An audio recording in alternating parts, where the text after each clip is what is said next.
Good morning, my brothers and sisters. Welcome to episode number 133. This is from Genesis chapter 32. Now, Jacob, here's the context of the story. Jacob is facing a real threat. That is the murderous intent of his brother, who's coming at him with 400 uh, men, soldiers, I think. But who is Jacob's real foe in this story? Who is the person that Jacob is really going to wrestle with? And that is the all-powerful God. So he's going to test our name. He's going to be pushed to the limit, not God's limit, but our limit. So today's big question is, who is this God that allows such intimacy? Who is this God that wrestles back? So let's listen with an eye towards God today. This is from Genesis chapter 32, verse 22, same passage as yesterday.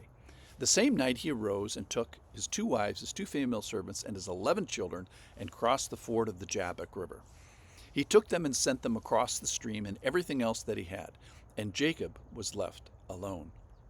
And a man wrestled with him until the breaking of the day. When the man saw that he did not prevail against Jacob, he touched his hip socket, and Jacob's hip was put out of joint as he wrestled with him. Then he said, "Let me go, for the day is broken." But Jacob said, "I will not let you go unless you bless me."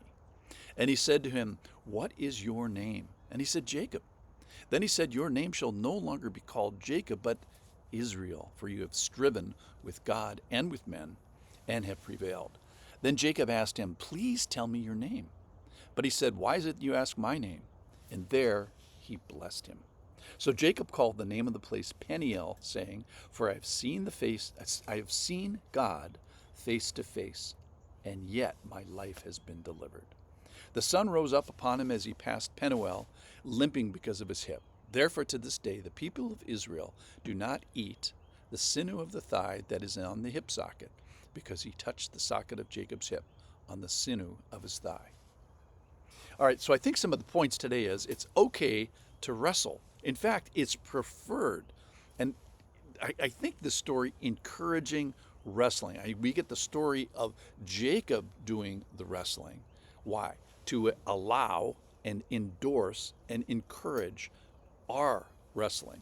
I think the Lord, in having the story be recorded, is he's giving approval to the striving and the yearning, and kind of to educate us that the relationship with God, having a relationship with God, is often hard fought. And I think that's what we see here today.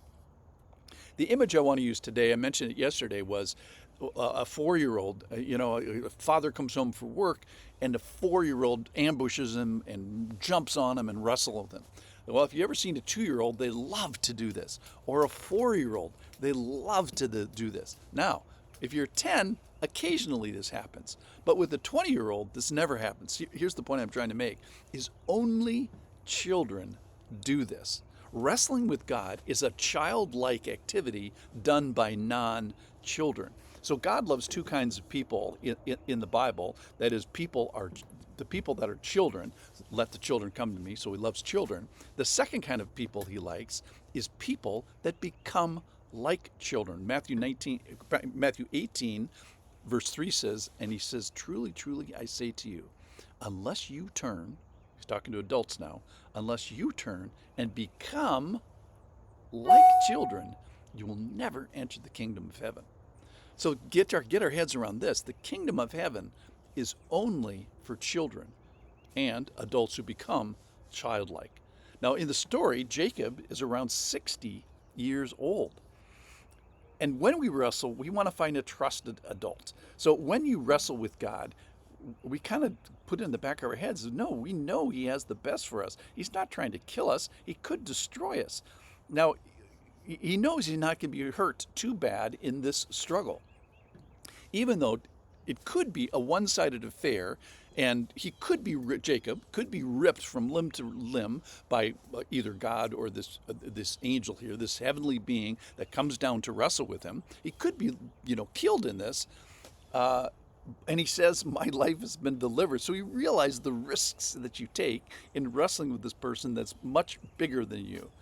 And we get permission, we get an allowance to do this. It's encouraged that God limits himself to allow a good, a fair fight as far as we see it.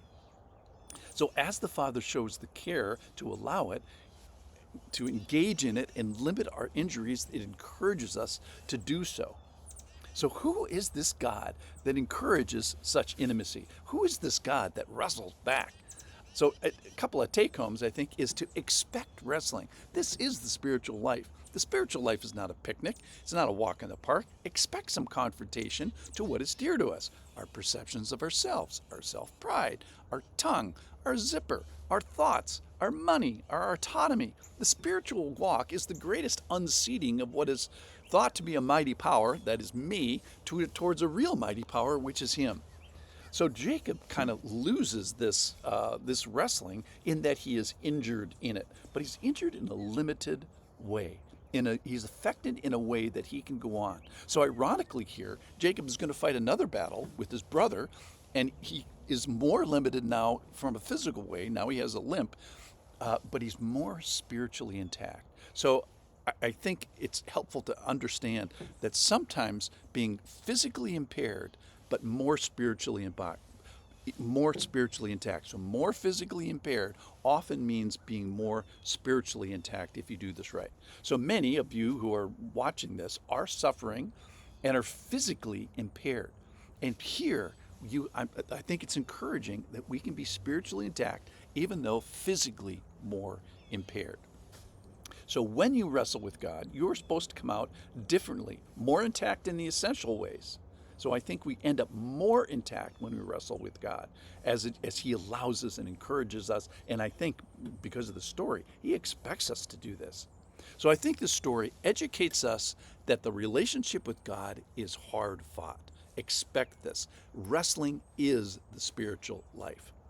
And wrestling is a childlike activity that's done by non-children. And though injured, though physically impaired, Jacob ends up in the story more intact. And we have a God that wrestles back with us. Wow. Thanks for listening.